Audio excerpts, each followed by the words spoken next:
సిరిసిల్ల జిల్లా కలెక్టర్పై మాజీ మంత్రి కేటీఆర్ చేసిన వ్యాఖ్యలను తెలంగాణ ఐఏఎస్ అధికారుల సంఘం ఖండించింది.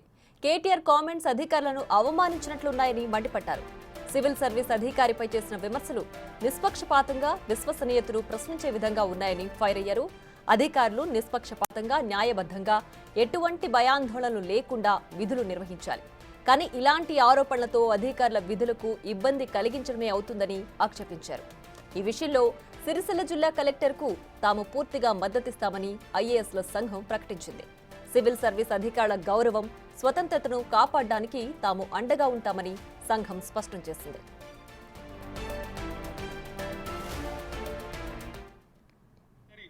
కోరిక మేరకు ఏర్పాటైన ఈ జిల్లాలో దీని పక్కనే కలెక్టరేట్ కట్టుకున్నాం. కలెక్టరేట్ అద్భుతంగా కట్టుకున్నాం. మరి ఇవాళ ఒక కాంగ్రెస్ కార్యకర్త వచ్చి కలెక్టర్ రూపంలో కూర్చున్నాడు అక్కడ. ఇక ఆయన మన నాయకులను సీదా మాట్లాడుతున్నాడు. కలెక్టర్ ఏమని, మీరు పార్టీ మారండి అని కలెక్టర్ చెప్తున్నాడు. ఒక అంత గొప్పడున్నాడు ఇక్కడ కలెక్టర్. ఒక ఇటువంటి సన్నాసులను ఇవాళ తీసుకొచ్చి కక్షపూరితంగా రాజకీయం చేసే ప్రయత్నం చేస్తా ఉన్నారు. ఏం పర్వాలేదు, ఏం ఫరకూడదు. టీఆర్ఎస్ ఎంట్రుక కూడా ఎవడు పీకలేడు అనే మాట కూడా చేస్తా ఉన్నాం. మనం కూడా చూద్దాం ఎన్ని రోజులు చేస్తారు ఈ డ్రామా, ఎన్ని రోజులు ఈ కలెక్టర్లు, ఎన్ని రోజులు అధికారులు, ఎన్ని రోజులు పోలీసు వాళ్ళు, వీళ్ళ నాటకాలు మనం కూడా చూద్దాం. మంచిగా రాసి పెట్టుకోండి. నేను చెప్తున్నా, నేను అంత మంచోని నేను కాదు. నేను పక్కా చెప్తున్నా, ఇవాళ ఎవరెవరైతే బాగా అతి చేస్తుండ్రో, ఎవరెవరైతే కాంగ్రెస్ కార్యకర్తల్లాగా ఓవర్ యాక్షన్ చేస్తుండ్రో వాళ్ళకి నేను చెప్తున్నా, దీనికి వడ్డీతో సహా ఇచ్చే బాధ్యత నాది, నేనే తీసుకుంటా.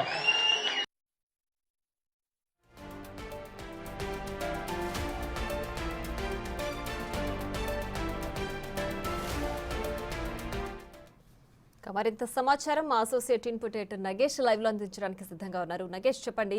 అయితే ఒక ఐఏఎస్ అధికారి పైన మాజీ మంత్రి కేటీఆర్ ఇలాంటి వ్యాఖ్యలు చేయడాన్ని ఏ విధంగా భావించాలి? ఒక ఐఏఎస్ సంఘాలు ఏం డిమాండ్ చేస్తున్నారు దీనికి సంబంధించి? ఖచ్చితంగా మాజీ మంత్రి కేటీఆర్ అధికారం కోల్పోయామనే అసహనాన్ని వ్యక్తపరుస్తున్నారని చెప్పి ఐఏఎస్ అధికారుల సంఘం అంటుంది. ఉదయం పూటనే ఐపీఎస్ అధికారుల సంఘం కూడా కేటీఆర్ వ్యాఖ్యల్ని తీవ్రంగా ఖండించింది. ఎందుకంటే ఒక జిల్లా కలెక్టర్గా ఉన్న అధికారి, అతను కూడా జిల్లా మేజిస్ట్రేట్ హోదాను కూడా నిర్వహిస్తున్నాడు. కానీ అదే మేజిస్ట్రేట్ హోదాలో ఉన్న కలెక్టర్ని సన్నాసి, కాంగ్రెస్ కార్యకర్తగా పనిచేస్తున్నాడు, తర్వాత మేము వస్తే సంగతి చూస్తాం, ఎవరికి భయపడే ప్రసక్తి లేదని వ్యాఖ్యలు చేయడం అనేది కూడా ఇది దురుద్దేశపూర్వకంగా చేసిన వ్యాఖ్యలు అని చెప్పి కూడా ఐఏఎస్ అధికారుల సంఘం కొద్దిసేపటి క్రితం ప్రకటన విడుదల చేసింది. జయేష్ రంజన్ ప్రస్తుతం ఐఏఎస్ అధికారుల సంఘానికి సెక్రటరీగా ఉన్నాడు. జయేష్ రంజన్ పేరిట ఒక లేఖ విడుదలైంది. మాజీ మంత్రి కేటీఆర్ ఖచ్చితంగా తన వ్యాఖ్యల్ని ఉపసంహరించుకోవాలి, ఖచ్చితంగా ఐఏఎస్ అధికారులకు క్షమాపణలు చెప్పాలని చెప్పి కూడా ఆ లేఖలో డిమాండ్ చేశారు. అంటే ప్రజాపాలన నిర్వహించడంలో సివిల్ సర్వీసెస్ అధికారులు ముందుంటారు. అధికారులను అవమానించడం, వాళ్ళని దురుద్దేశపూర్వకంగా ఇష్టం వచ్చిన రీతిలో దుర్భాషలాడడం అనేది తగదని చెప్పి కూడా వాళ్ళు ఆ ఖండంలో పేర్కొన్నారు. ఇప్పటికే చాలామంది ఐఏఎస్లు కావచ్చు, ఐపీఎస్ అధికారులు కూడా ఇంటర్నల్గా మాట్లాడుకున్నారు. 10 ఏళ్ళు పార్టీ ప్రభుత్వాన్ని నడిపించిన మాజీ మంత్రి కేటీఆర్ ఇలాంటి వ్యాఖ్యలు చేయడం సరికాదన్నారు. గతంలో బీఆర్ఎస్ పాలనలు చూస్తే మరి అదే సివిల్ సర్వీసెస్ అధికారులు మరి ఏదైతే బీఆర్ఎస్ అంటే కలెక్టరేట్లు, సమీకృత కలెక్టరేట్ల భవనాల ఓపెనింగ్ సమయంలో మెదక్ జిల్లా కలెక్టర్గా ఉన్న అప్పటి వెంకట్రామరెడ్డి స్వయంగా ముఖ్యమంత్రి కాళ్ళు పట్టుకొని అతను ఆశీర్వాదం తీసుకున్నాడు. మరి అప్పుడు మాత్రం కలెక్టర్లు అనే సంగతి మరి వీళ్ళకి కనిపించలేదు అనేది కూడా క్వశ్చన్ చేస్తున్నారు. పెరేడ్ గ్రౌండ్లో ఒక ఉత్సవం జరుగుతున్న క్రమంలో కలెక్టర్ అప్పుడు ఎమ్మెల్సీ హోదాలో ఉన్నారు. ఒక యువ కలెక్టర్ కాళ్ళ దగ్గర కూర్చొని ఉన్నాడు, ఎమ్మెల్సీ కవిత. ఆ ఫోటో కూడా సోషల్ మీడియాలో విస్తృతంగా వైరల్ అయింది. అంటే ఐఏఎస్ ఐపీఎస్ని అంత హీనంగా చూసిన మాజీ మంత్రి కేటీఆర్, అప్పటి ముఖ్యమంత్రి కేసీఆర్లు ఈరోజు వాటి ఏదైతే ప్రజాపాలనకు సంబంధించి కావచ్చు, కాంగ్రెస్ ప్రభుత్వ పాలనలో వాళ్ళు కలెక్టర్లు విధి విధానాలు పాటిస్తూ వాళ్ళు ముందుకెళ్తున్నారు. ఏదైనా సమస్యలు ఉన్నప్పుడు పొలిటికల్గా వాళ్ళకు వాళ్ళు మాట్లాడుకోవాలి తప్పితే ఇందులో ఐఏఎస్ల ఐపీఎస్ల ప్రమేయం ఏముంటుంది? ఐఏఎస్ అధికారులని, ఐపీఎస్ అధికారులని సన్నాసులు అనడం, ఇంకో విధంగా మాట్లాడడం ఇది సరైన చర్య కాదు. రాజకీయంగా మీరు వేరు, ఐఏఎస్ అధికారులుగా ఐపీఎస్ అధికారుల పాలన నిర్వహించే మా పద్ధతి వేరు. ఆ పద్ధతిని దాటి దుర్భాషలాడడం సరికాదు. ఖచ్చితంగా కేటీఆర్ క్షమాపణలు చెప్పాల్సిందని చెప్పి కూడా ఐఏఎస్ అధికారులు డిమాండ్ చేశారు.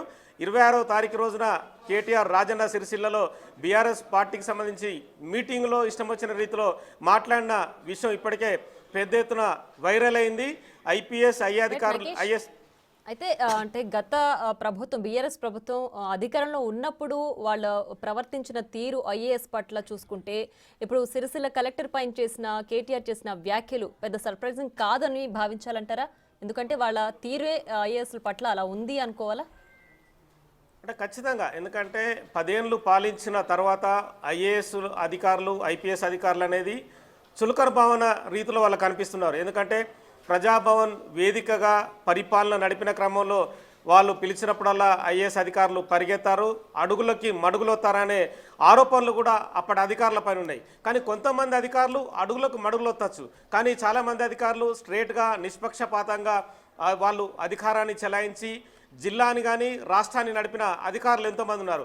కొంతమంది అంటే అప్పటి మెదక్ జిల్లా కలెక్టర్ వెంకటరామరెడ్డి చూసుకుంటే అడుగులకు మడుగులొత్తి సమీకృత కలెక్టరేట్ భవనం ప్రారంభించిన సమయంలో కేసీఆర్ కాళ్ళకి వంగి దండం పెట్టాడు. కానీ అలా చేయడం అనేది చాలామంది అధికారులను అవమానించడమే. తదుపరి ఆయన రియల్ ఎస్టేట్ వ్యాపారిగా ఎమ్మెల్సీగా కూడా బీఆర్ఎస్ నుంచి గిఫ్ట్ అందుకున్నాడు. ప్రస్తుతం ఎమ్మెల్సీగా కూడా ఉన్నాడు. ఒక కంపెనీ అధినేతగా కూడా కొనసాగుతున్నాడు. కానీ వెంకటరామరెడ్డి లాగానే అందరు అధికారులు ఉండాలని ఏం లేదు. అంటే అలాంటి ఆలోచన ధోరణినే మాజీ మంత్రి కేటీఆర్ కొనసాగిస్తున్నాడని చెప్పి కూడా ఇప్పటికీ చాలామంది ఐఏఎస్లు ఐపీఎస్లు భావిస్తున్నారు. ఈ క్రమంలోనే ఎక్కడ ఉన్నా కూడా చులకన భావంతో మాట్లాడడం, ఇష్టం వచ్చిన రీతిలో వాళ్ళని ఒక రకమైన దుర్భాషలాడడం ఇదంతా సరికాదనేది వాళ్ళ భావనగా కనిపిస్తుంది. ఇప్పుడైతే మొదటిసారి మాట్లాడు కాబట్టి క్షమించాలని డిమాండ్ చేశాం. తదుపరి అవసరమైతే లీగల్ చర్యలు కూడా తాము వెనుకాడబోమని చెప్పి కూడా ఇప్పటికే ఐఏఎస్ అధికారుల సంఘం ఒక మీటింగ్ పెట్టుకుంది. ఆ మీటింగ్లో కూడా చాలా విషయాలు వాళ్ళు చర్చించుకున్నారు. ఎందుకంటే గత ప్రభుత్వంలో అనేక తప్పిదాలు తమతో జయించారు. ఆ తప్పులకు కొంతమంది వాళ్ళు ఇప్పటికి కూడా ఇబ్బందులు పడాల్సి వస్తుంది.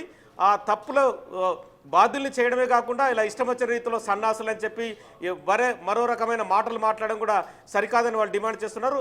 నెక్స్ట్ టైం కనుక ఏదైనా మీటింగ్లో ఐఏఎస్ని కానీ ఐపీఎస్లు కానీ ఇలా దుర్భాషలాడితే మాత్రం ఖచ్చితంగా క్రిమినల్ న్యాయ చర్యలు కూడా తాము వెనుకాడబోమని చెప్పి కూడా వాళ్ళు ఇంటర్నల్ మీటింగ్లో మాట్లాడుకున్నట్టుగా తెలుస్తోంది. నగేష్, అయితే ఒక అంటే సివిల్ సర్వీసెస్ అధికారిని ఈ విధంగా సన్నాసి అని విమర్శిస్తూ ఆయన చేసిన వ్యాఖ్యలకి ఇప్పుడు ఐఏఎస్ సంఘం ఏం డిమాండ్ చేస్తుంది? వాళ్ళు చేసిన డిమాండ్కు మాజీ మంత్రి కేటీఆర్ తలొగ్గే అవకాశం ఉందా? అంటే ఖచ్చితంగా, అంటే వ్యాఖ్యలు ఏవైతే ఉన్నాయో చాలామంది జనాలు చూస్తుండగానే ఒక రాజన్న సిరిసిల్ల జిల్లా కలెక్టర్గా వచ్చాడు, తాను ఇష్టం వచ్చిన రీతిలో ఒక సన్నాసిలా వ్యవహరిస్తున్నాడు, తాను కాంగ్రెస్ పార్టీ కార్యకర్తలాగా జిల్లాను నడిపిస్తున్నాడని చెప్పారు. కానీ ఏ జిల్లా కలెక్టర్ అయినా, ఏ అడిషనల్ కలెక్టర్ అయినా, ఏ ఐఏఎస్ అధికారి అయినా, ఐపీఎస్ అధికారి అయినా కూడా ప్రభుత్వం చెప్పే విధి విధానాలను పాటిస్తూ ప్రభుత్వ పథకాలని ప్రజలకు చేరవేస్తుంటారు. అది బీఆర్ఎస్ ప్రభుత్వం కావచ్చు, అది కాంగ్రెస్ ప్రభుత్వం కావచ్చు. కానీ ఆ విషయాన్ని అర్థం చేసుకోలేని కేటీఆర్ తన సొంత నియోజకవర్గంలో ఏదో జరుగుతున్నట్టుగా భావించిన పరిస్థితి స్పష్టంగా కనిపిస్తోంది. ఎందుకంటే ఐఏఎస్ అధికారులు అనేది భారతదేశాన్ని దిశ నడిపించే సివిల్ సర్వెంట్లుగా ఉంటారు. వాళ్ళు అంటే ప్రధానమంత్రి నుంచి మొదలుకొని వివిధ రాష్ట్రాల ముఖ్యమంత్రులకు కూడా ఏ పథకాలు అమలు చేస్తే ప్రజలకు అనువుగా ఉంటాయి, ఆ ప్రజలు బాగుపడే విధంగా ముందుకెళ్తారనేది కూడా ప్రతిదీ కూడా రూపకల్పన చేస్తుంటారు. వాటికి అనుగుణంగానే నాయకులు కొంత వాళ్ళు మార్పులు చేసుకోవచ్చు. కానీ వాళ్ళు ఆ రూపకల్పన అయితే చేసిన బడ్జెట్లు కావచ్చు, డబ్బులు ఖర్చు పెట్టే విధానం కావచ్చు, తదుపరి జరిగే వ్యవహారాలు కావచ్చు, వాటన్నిటికీ ఒక దిశగా వాళ్ళు ఉంటారు. కానీ ఈ క్రమంలో తమ అధికారంలో ఉన్నప్పుడు కొంత తమ మాట విన్నారు, ఇప్పుడు వాళ్ళు తమ మాట వినడం లేదు, అధికారం కోల్పోయామన్న ఒక అసహనమైన ధోరణి మాత్రం ఖచ్చితంగా కనిపిస్తుంది. ఆ ధోరణి ఇలా తీవ్రమైన పదజాలం కావచ్చు, దుర్భాషలాడడం కావచ్చు, ఈ రీతిలో బయటకు వస్తుంది. కానీ దీనిపైన ఐఏఎస్ అధికారుల సంఘం, ఐపీఎస్ అధికారుల సంఘం కూడా ఒక రకమైన ఇంటర్నల్గా చర్చ కొనసాగిస్తున్నారు. తదుపరి ఇలాంటి వ్యాఖ్యలను మాజీ ఏవైతే బీఆర్ఎస్ గవర్నమెంట్ నడిపిన లీడర్లు మళ్ళీ మాట్లాడితే మాత్రం ఖచ్చితంగా క్రిమినల్ అలాగే లీగల్ చర్యలకు ఖచ్చితంగా వెనుకాడబోము. తదుపరి కోర్టు ఎక్కే అవకాశం కూడా ఖచ్చితంగా కనిపిస్తుంది. Right Nagesh, thanks for the updates.